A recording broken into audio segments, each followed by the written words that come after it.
नमस्कार दोस्तों, स्वागत है आपका एक नए जोरदार धमाकेदार डिबेट वीडियो में। छत्तीसगढ़ के पूर्व मुख्यमंत्री भूपेश बघेल ने रायबरेली में एक चुनावी सभा को संबोधित करते हुए कहा कि आप एक सांसद नहीं, आप एक प्रधानमंत्री चुनने जा रहे हो। तो दोस्तों, प्रधानमंत्री मोदी जी ने इस बात में चुटकी ले ली और कहा कि कांग्रेसी एक नेता कह रहे हैं कि आप प्रधानमंत्री चुनने जा रहे हो, तो समाजवादी पार्टी के शहजादे की आंख से आंसू निकलने लगे। तो दोस्तों, इसी पर ये डिबेट। तो दोस्तों, इस डिबेट में आप देखोगे बीजेपी की तरफ से है अजय आलोक और कांग्रेस पार्टी की तरफ से है सुरेंद्र राजपूत। तो दोस्तों, डिबेट में दोनों का जबरदस्त घमासान हुआ है और थोड़ी मौज मस्ती भी हो गई है। कोई झगड़ा नहीं है, लेकिन डिबेट बड़ी शानदार और मजेदार है। आपको देखकर आनंद अवश्य आएगा। तो चलिए शुरू करते हैं। सुरेंद्र राजपूत, अमेठी रायबरेली और रायबरेली खास तौर से क्या प्रधानमंत्री चुनने जा रही है? क्या ये कौन सा कार्ड भूपेश बघेल ने खेला है कि रायबरेली के लोग पीएम चुनने वाले हैं? बड़ी अच्छी बात है मानक भाई, जो आप कह रहे हैं, आप सवाल उठा रहे हैं, आप समाचार उठा रहे हैं, और प्रधानमंत्री जी हमारे इतने खलियर हो गए हैं एकदम कि कभी राहुल गांधी जी का भाषण सुनने लगते हैं, खटाखट सटासट जवाब देने लगते हैं, कभी अखिलेश जी का भाषण सुनने लगते हैं, कभी उनको शहजादे कहने लगते हैं, और अब भूपेश जी का भी भाषण सुनने लगते हैं। अच्छी बात है, बढ़िया है, हमें ये डर अच्छा लग रहा है। अमेठी की जनता हो, चाहे रायबरेली की जनता हो, चाहे देश की जनता हो, एक चीज तय है कि 4 तारीख को प्रधानमंत्री बदलने जा रही है।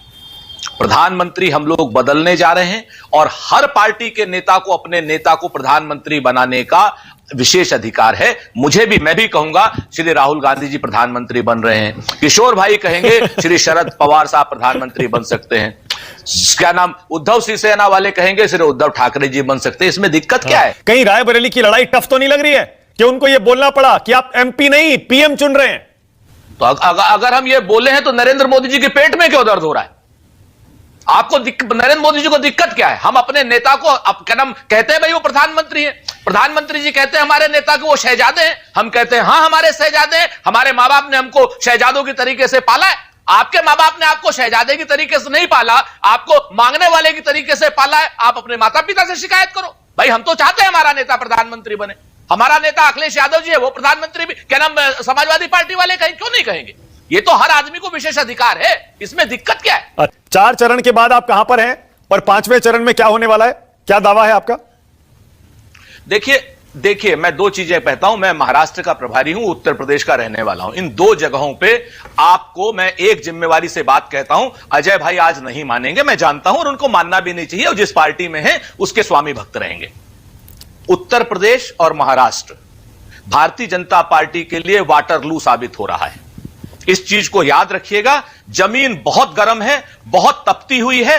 प्रधानमंत्री जी उसकी तपिश महसूस कर रहे हैं, इसीलिए वो ठंडे ठंडे एसी के भाषण के जो मंच हैं उसमें जाकर के चोरी चोरी हमारे भाषण सुन रहे हैं। वरना 2019 में उन्होंने हमारा कोई भाषण नहीं सुना था, कोई बात को उन्होंने रिस्पॉन्ड नहीं किया था, हम रिस्पॉन्ड करते थे। ओके। लेकिन आज प्रधानमंत्री जी श्री राहुल गांधी जी जो कह रहे हैं, जो कहलवाना डॉक्टर, आप कहते थे राहुल गांधी भाग गए, कहां भागे? अमेठी गए, लौटे अमेठी, और अमेठी से अपना रिश्ता बताया उन्होंने, उतर गए हैं और वो कह रहे हैं इस बार किशोरीलाल शर्मा को जिताएंगे वहां से। तो लू हिंदी में किसको लगी है, किस पार्टी को, वो पता चलेगा 4 जून को, और अंग्रेजी में लू जाने की नौबत किसको आएगी वो भी 4 जून को पता चलेगा। ये सब हल्के में कह रहा हूं, बुरा मानने पर्सनली लेने की जरूरत नहीं है। अब आइए अमेठी और रायबरेली। एक पिक्चर मैंने देखी थी, उसमें नाम था रणछोड़ दास छाछड़, 3 इडियट्स। 3 इडियट्स की मूवी का नाम। तो रणछोड़ दास छाछड़ की जगह रणछोड़ दास गांधी आ गए, खुद रण छोड़ के भाग गए, उस रण में आगे कह रहे हैं कि 42 साल पहले मैं आया था इस रण में, आज मैं आना हूं किसी और के लिए, इसको रण जितवा दो। और अमेठी की जनता को रसगुल्ला समझा हुआ कि जो समझाएंगे समझ के चले जाए। इतना सिमिलैरिटी है। लाल टोपी पहन के, एक लाल टोपी पहनता है, दूसरा लाल संविधान दिखाता है। इन लोगों का टोटल थिंकिंग लाल हो गया है। लाल का मतलब कम्युनिस्ट, ये संपत्ति रिडिस्ट्रीब्यूशन करेंगे, ये आपकी संपत्ति बांटेंगे, ये अमीरों की संपत्ति छीनेंगे, ये तमाम तरीके काम, ये पर्सनल लॉ को एम्पावर करेंगे। जो मार्क्स और माओ की थ्योरी थी उसको कांग्रेस अब इंप्लीमेंट करने में बैठ गई है। बहुत अच्छे। और जहां तक रही अमेठी और रायबरेली की बात, रायबरेली प्रधानमंत्री चुन रहा है। अरे रायबरेली ने तो प्रधानमंत्री को चुनने से मना कर दिया था 1975 में, इंदिरा गांधी को हरा दिया था। और उसकी पीड़ा ऐसी लगी कि रायबरेली 77 में जीतने के बाद भी इंदिरा जी ने रायबरेली को नहीं पकड़ा। वो तो सोनिया जी को बेटे को देना था अमेठी, तो वो वापस रायबरेली चली गई। रायबरेली की जनता ने बहू का सम्मान रखा, बहू भी फिर छोड़ के चली गई। अच्छा। आज ये बात है, इन्होंने कहा कि प्रधानमंत्री अपने माँ बाप से क्यों नहीं करते हैं, उन्होंने सब अपने माँ बेटी को शहंशाह की तरह रखते हैं। बिल्कुल सही बात है, जिसके पास होता है वो अपने बेटी को शहंशाह की तरह रखते हैं। बेटी भी कहता है कि पापा मुझे प्रधानमंत्री बना दो, मम्मी मुझे प्रधानमंत्री बना दो।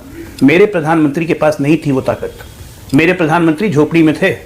उनके माँ बाप ने अपने जन्म में नहीं सोचा होगा उनका बेटा प्रधानमंत्री तो दूर मुख्यमंत्री भी बनेगा।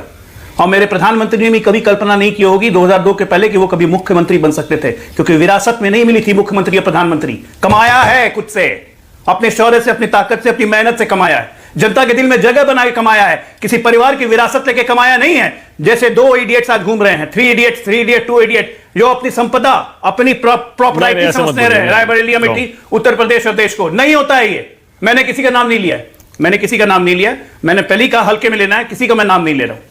मैं प्रधानमंत्री का नाम लेकर आ रहा हूं कि नरेंद्र मोदी वो शख्स है जिसने कमाया है, जनता के दिलों में घुस के कमाया है, अपने काम से कमाया। अच्छा ठीक है, अब ये बताइए, बोल रहे हैं मानक जी, जरा बता दीजिए भारतीय इतिहास को उलट के, भारतीय इतिहास को उलट के बता दीजिए कि आज तक किसी प्रधानमंत्री की हिम्मत हुई है आजादी के बाद से आज तक जो क्लेम करे कि मैं 400 पार जाऊंगा। ना कोई सिंपैथी है, ना कोई एम्पैथी है, सिर्फ अपने काम का भरोसा है, अपने काम के विश्वास का भरोसा है और जनता के दिलों पे भरोसा है। तो बता दीजिए 4 फेज के बाद कहां पर खड़े हैं आप, पार, और 5वें फेज के लिए आपका क्या दावा है, बता दीजिए। बन चुकी है सरकार, बन चुकी है, पूर्ण बहुमत की सरकार बन चुकी है।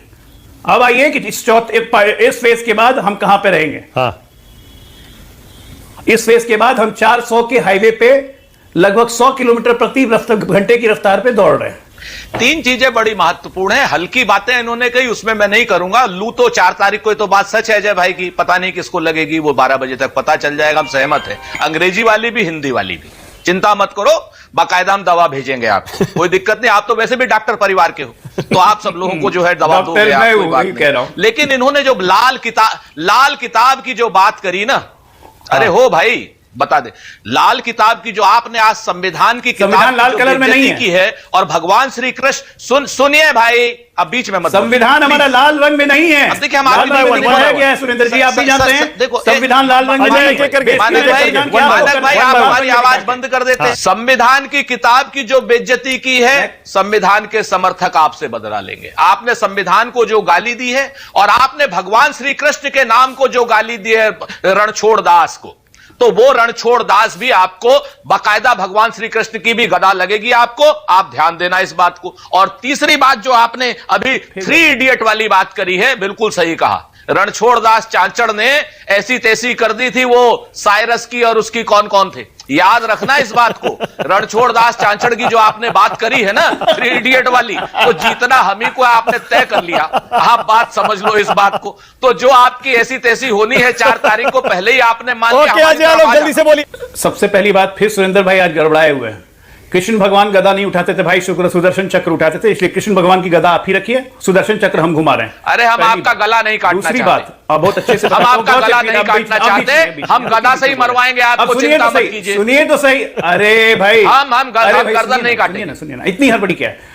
हमारा संविधान लाल रंग में नहीं है, जिसको राहुल गांधी ऐसे दिखाते हैं। ये लाल रंग सोच है कम्युनिस्टों की, जो राहुल गांधी के अंदर धर कर गई है और भारत को नष्ट कर रहा है। संविधान का अपमान आप कर रहे हैं। संविधान के हर पन्ने पे श्री राम श्री कृष्ण था, उसको हटवा दिया आपने। संविधान का अपमान तो लगातार आपने किया। वही तो कह रहा हूं, रणछोड़ दास को गाली दे रहे हो, घुसा दिया। भगवान रणछोड़ दास को गाली दे रहे हो, भगवान श्री कृष्ण को गाली दे रहे हो, भाजपा के लोग इतने ज्यादा हो गए, भगवान रणछोड़ दास को गाली दे रहे हो। तो दोस्तों, डिबेट हो गई खत्म, वीडियो हो गई पूरी। उम्मीद करता हूँ दोस्तों ये डिबेट वीडियो आपको पसंद आई होगी। तो दोस्तों, ये डिबेट में आपने देखा, दोनों ने ही एडी चोटी का जोर लगाया और दोनों ही धांसू प्रवक्ता है अपनी अपनी पार्टी के। लेकिन कांग्रेसियों का की एक अलग ही दुनिया है।